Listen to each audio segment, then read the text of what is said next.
Namaskar,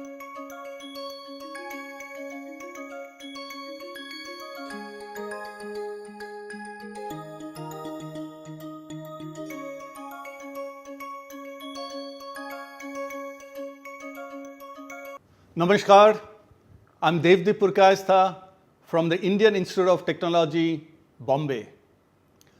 Welcome to my course, Business Fundamentals for Entrepreneurs. This is Module 10 and the topic is Customers and Segments. But before I get into the topic, just to remind you of the flow of the course and the discussion topics, you can see on the screen the topics for weeks 5 to 8. We will talk a little bit about what are customers and what are their needs, and then what are the segments, different kinds of customers, and then how to create a winning value proposition with your customers. So let's start with a definition of who is a customer. And then we'll look into what a customer needs. Simply put, a customer is someone who is willing to pay and buy your product or your service because it meets a need that the customers have. And remember, customers like you and I have a wide range of needs, and I'll show you some of them with examples. And companies build their businesses by meeting the needs of the customers in a way that retains the loyalty of the customers. But to do so, they also have to advertise and sell and distribute and do the other activities which we'll talk later in the course. Ultimately, you'll see that the customers are the king. Because if you don't have a customer who's willing to pay for your product or service, ultimately you'll not have a business left. And if you're a startup and you cannot meet the needs of the customers, your startup will fail. So let's look at a few examples of why are customer needs so important. I had talked this in my last module, and I'll again highlight to you the data of customer failures, new product failures in India, as was researched by market research company Nielsen and as was reported some years back in one of the newspapers. And if you read what's on the screen, you will see that the success rate of new products is just about 0.14%. 0.14%. Put differently, hardly 20 to 25 products out of 16,000 plus products are actually breakthrough products which led to a lot of revenues and a lot of profits for the companies. So failure rates are extremely high. And so are the failure rates for startups.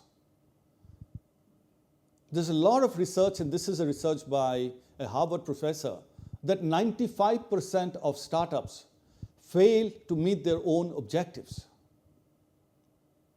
So why do companies fail and why do startups fail? And what is that you have to watch out if you're an aspiring entrepreneur? So there was a survey which was done about why do startups fail? And you can see on the screen that the biggest reason for startup failures, 42% of startups fail because there's no need for the product or the service. There's no market need. And then there's a whole bunch of other reasons. And therefore, the biggest risk, if you are an aspiring entrepreneur, is that you have not studied your customer and the customer needs well, and you have gone and done something, launched a product or a service for which there's no market need.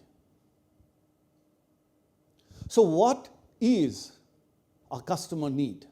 All of you have needs, you and I. Let's look at the structure of customer needs. And we can start with what Steve Jobs said. Apple is probably the most valuable company in the world today, almost $3 trillion. And if you can look at what's on the screen, this is what Steve Jobs said. You have to start with the customer experience and the customer need, and then you have to work backwards to create the product or the technology. Which means you cannot start with the product or a technology and try and look for a customer. It sounds simple. Start with the customer and work backwards to create a product or a service. But if you look at the failure rates, most entrepreneurs and most established companies forget that simple principle. So what's a customer problem? A customer problem is an unmet need of a customer. So you have a need, and we'll look at a lot of examples later, but it's not being fulfilled. For example, you'd like to drink something, and there are some drinks out there, but you don't like the drinks that you have. It may be too sweet, too salty, too much of carbon on it, carbon dioxide on it, it's too fizzy, it's too small, it's too big. That means you have an unmet need for as simple as a drink. And some company or some startup which can identify that need can actually create a business around it. In 1940s, an American psychologist and professor came up with what is called the human needs hierarchy. And if you look at the screen, you will see that all human beings have what is called basic needs. And basic needs are just the needs that you need to stay alive. That's food, that's security, that's housing, that's safety. So those are the basic needs. But once the basic needs are met, human beings also have what are called psychological needs, which are slightly higher order needs. And some of the needs can be a social need, a need to belong somewhere, belong in a community or a club or a family or with friends. Another psychological need is esteem needs, a prestige need, and we'll show you some examples. So these are psychological needs. And then you have higher order needs where everybody, all human beings have a need to improve themselves in many different ways. If you are a cricketer, you want to play better cricket. If you're an artist, you want to perform better. If you're a singer, you want to sing better. If you're a student, you want to learn more. If you are a professional, you want to grow in your career. So these are higher order needs, which is about self-fulfillment and self-actualization needs. Let's look at some examples. Let's start with basic needs. So if you walk into a store, a D-Mart, or a Star Bazaar, or a Reliance Bazaar, you have basic needs of food, clothing, and you'll probably buy a loaf of bread, and you'll probably buy just a pair of jeans, or some clothing, or some drinks, or vegetables. These are basic needs. You'll buy a house to live in. You'll buy some safety equipment so that you are safe. So these are basic needs. And companies over centuries have built businesses to meet those needs. Apparel companies which give you that pair of jeans or a shirt or a hoodie or a t-shirt. And food companies which give you that loaf or biscuit or a drink. Let's look at a higher order need, which is social needs. Now think about it. All of you are using social media platforms, Facebook, Instagram, or WhatsApp, etc. And what does it allow you to do? What need does it fulfill for you? It helps you connect with a community, or your family, or your friends, or your college mates, or your club mates. And you develop a need of belonging. And many of you are spending a lot of time on Facebook or Instagram or a dating app or WhatsApp because you feel connected. And remember, businesses which are fulfilling such needs are actually very big, very profitable, and very valuable. So the examples which I have on screen are by a company called Meta, or Facebook, used to be called Facebook earlier, and they're very valuable. They make a ton of money, and they're very profitable. Esteem needs. Now there's a pair of jeans here. A basic jeans would probably cost $10 to $20. That's what it will cost. Maybe a few hundred rupees. But this is a pair of jeans, and you can look it up on the internet yourself. The link is there. It's the most expensive pair of jeans in the world. And a pair cost not $100, not $1,000, not $100,000. It costs $1.3 million, which in Indian currency is 10 crores. Why does it cost 10 crores? Because it's got diamonds, big diamonds, expensive diamonds, stitched on the back pocket. Imagine a jeans with diamonds costing 10 crore rupees or $1.3 million. It's not a basic need. It's an esteem need or a prestige need to show to others that I am important. Similarly, if you wear designer clothes or have a very expensive phone, of course, it performs a function. It performs a basic function. This 10 crore jeans also is performing a basic function. But it goes beyond that and meets your prestige needs to show the world that you're important and you're rich and you can afford it. And the higher order needs that you fulfill, you can make more revenues and you can make profits and you can become more valuable. Let's look at even higher order needs, which all of you have. The need to become better. Those of you who are watching the video today, just now, are watching this video because you want to become better. You want to learn something. And you want to grow in your career, you want to become a better student, or you want to go and start a business. That's why you're watching this video now. But if you look at businesses, think about Microsoft Office or Outlook. It meets a productivity need, needs of a professional to communicate, to build documents, write documents, and make PowerPoints, presentations, or calculate on Excel. And look at Google.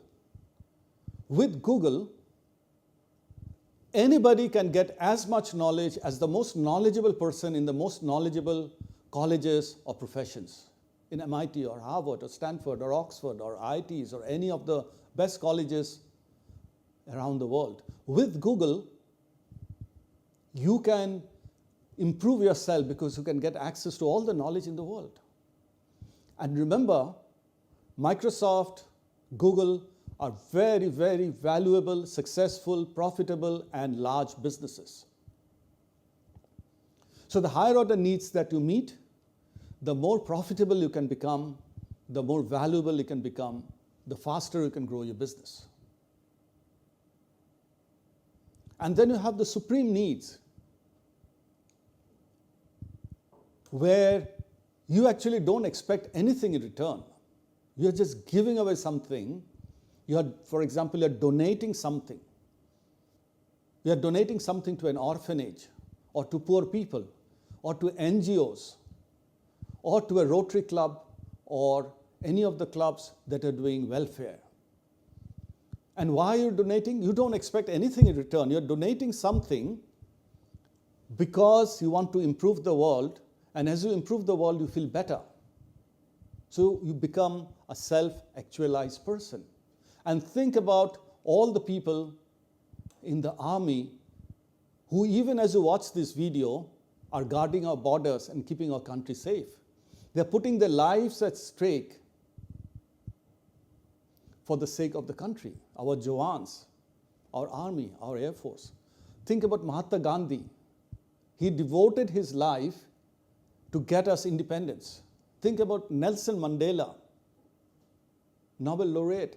And he spent 25 years in jail in South Africa protesting against apartheid to free his country, South Africa, from apartheid. 25 years in prison. And Mahatma Gandhi and others, freedom fighters. So they're willing to give their lives for the country. That's the highest order need. So it's very important that you have a basic understanding of human needs before you get into business. So whether you are a BCom student or a BA student or a CA or an MBA or a BTech or BE student, or you're an aspiring entrepreneur, or you're a professional, finance professional, or human resource professional, you still have to understand human needs, because that's the starting point of building great businesses.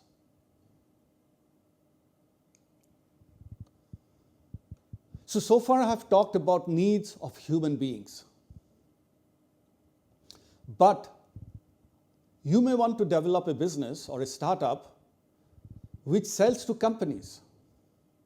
And then you have to understand the need of the companies to be able to create a business which companies will pay for. And please understand that just like personal human beings have needs, companies have an hierarchy of needs. So if you look at the picture on the screen, the basic needs is every company needs sales. Because if they don't have sales or revenues, the company dies. Similarly, they need profits. Without profits, companies will die sooner or later. They need capital, which is cash, to run the business. And they have to basically grow their sales, grow their profits, reduce their capital so that they can grow their share price, the shareholder value. And above all, they have to have a brand and a reputation as a corporate entity. Because if the company gets a bad name or the brand gets a bad name, sooner or later the sales, profits, everything will go away. So when you are going to your customer who is a corporation or a company, you have to be very mindful that the company, it may be a CEO, it may be a VP, it may be a general manager, it may be a procurement person in the company. What he has or she has in their minds is for my company, which means your buyer. Your buyers are thinking, for my company, how can I increase my sales, increase my profits, reduce my capital, protect my brand and reputation, and increase my share price. So need identification is the starting point of business. So now, if that's the need, what is the problem? A problem is an unmet need. And if you can define the problem, again, going back to what Steve Jobs said, if you can define the problem well, you can create a business and your product and a service to meet and solve that problem. So it's very important to be able to understand the problem of your customer. So how do you define a problem? It sounds simple, but as you saw, most established companies and startups struggle to do this simple process well enough to succeed. And you saw the failure rates.